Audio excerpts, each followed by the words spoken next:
Hello friends, welcome to Ramathi home.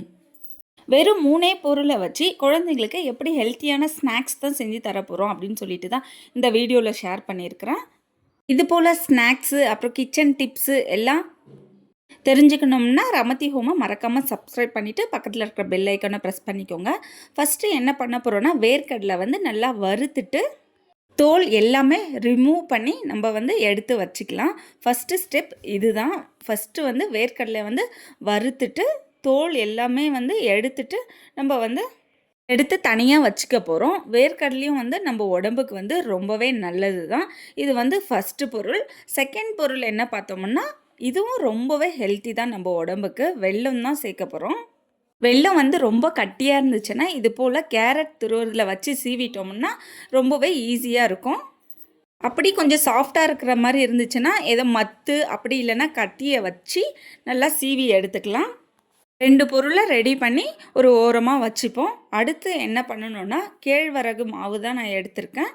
கேழ்வரகு மாவு வீட்டில் அரைச்ச மாவு தான். நல்லா ஜெலிச்சு எடுத்துக்கணும். ஜெலிச்சிட்ட பிறகு அதில் நமக்கு தேவையான உப்பு அதில் ஆட் பண்ணிக்கலாம். ஆட் பண்ணிவிட்டு சப்பாத்தி மாவை விட கொஞ்சம் நல்லா சாஃப்டாக வர அளவுக்கு நம்ம கொஞ்சம் கொஞ்சமாக தண்ணியை ஊற்றி நல்லா பிசைஞ்சு எடுத்துக்க போகிறோம் இந்த மாவை. ஃபஸ்ட்டே ரொம்ப தண்ணி ஊற்றிட்டோம்னா கொஞ்சம் நல்லா குழைவாக ஆகிடும். அதுக்கப்புறம் நமக்கு சப்பாத்தி சுடுறதுக்கு ரொம்பவே கொஞ்சம் சிரமமாகவே இருக்கும். அதனால் கொஞ்சம் கொஞ்சமாக தண்ணியை தெளித்து நம்ம பிசைஞ்சிட்டு அந்த மாவை ரெடி பண்ண போகிறோம்.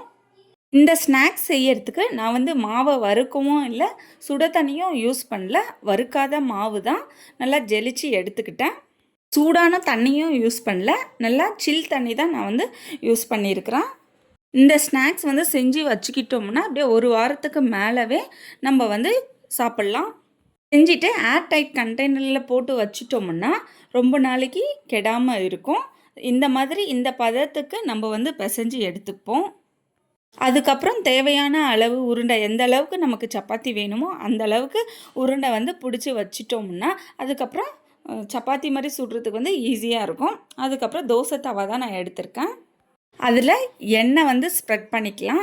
ஸ்ப்ரெட் பண்ணிவிட்டு நம்ம ரெடி பண்ணி வச்சுருக்கிற மாவை எடுத்து ஒரு கவரில் தட்டிட்டு தோசை தவா மேலே வச்சுட்டு அந்த கவரை அப்படியேவும் ரிமூவ் பண்ணிக்கலாம்.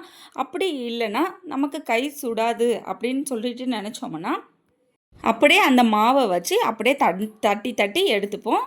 எனக்கு இது பழக்கமாயிடுச்சு, அதனால் நான் இது போலவே தட்டி விட்டுட்டேன்.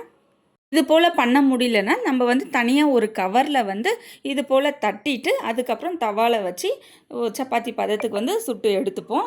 இது போல் நம்ம சப்பாத்தியாக எல்லா மாவுமே சுட்டு எடுத்தாச்சு. அந்த மாவு பிரிஞ்சு இருந்தாலும் பரவாயில்ல, நம்ம எப்படியும் தனித்தனியாக தான் குட்டி குட்டி பீஸாக தான் நம்ம புட்டு புட்டு போட போகிறோம். அதனால் சப்பாத்தி போடும்போது பிரிஞ்சு வந்தாலும் பரவாயில்ல, நல்லா கொஞ்சம் வெந்திருந்தால் மட்டும் போதும். அந்த மாவு ஃபுல்லாகவே உள்ளே எல்லாம் வெள்ளை வெள்ளையாக இல்லாமல் நமக்கு கலர் சேஞ்ச் ஆகி நல்லா வெந்துட்டுருக்கணும்.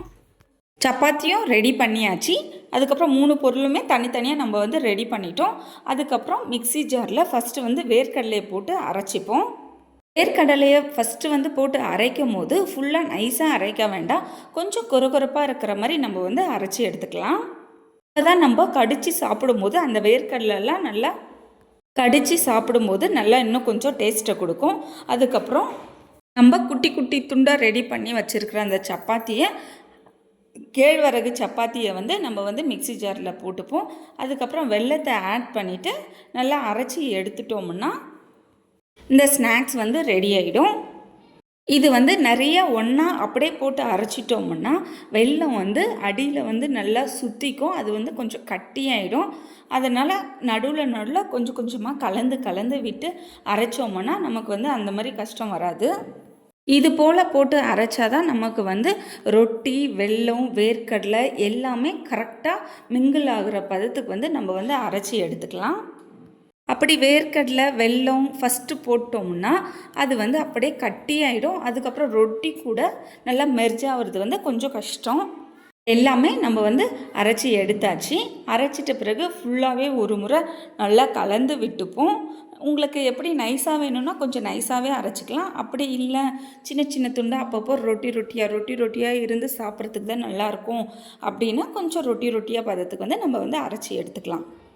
ஃபுல்லாக அரைச்சி எடுத்துகிட்ட பிறகு நமக்கு தகுந்த சைஸுக்கு வந்து நம்ம லட்டு மாதிரி பிடிச்சி ஏர்டைட் கண்டெய்னரில் வந்து ஸ்டோர் பண்ணி வச்சுட்டோம்னா ரொம்ப நாளைக்கு கெட்டு போகாமல் இருக்கும். இந்த வீடியோ உங்களுக்கு யூஸ்ஃபுல்லாக இருக்கும்னு நினைக்கிறேன். நீங்களும் இது போல் ட்ரை பண்ணிவிட்டு மறக்காமல் கமெண்ட்ஸில் எப்படி இருந்துச்சுன்னு சொல்லுங்கள். வெல்லம் போட்டு இருக்கிறதுனால நமக்கு வந்து உருண்டை பிடிக்கிறதுக்கு வந்து ரொம்ப கஷ்டமாகவே இருக்காது. நல்லா ஈஸியாகவே பிடிச்சிப்போம். நல்லா நம்ம எந்த ஷேப்புக்கு பிடிக்கிறோமோ அந்த ஷேப்புக்கு வந்து கரெக்டாகவே வந்துடும்.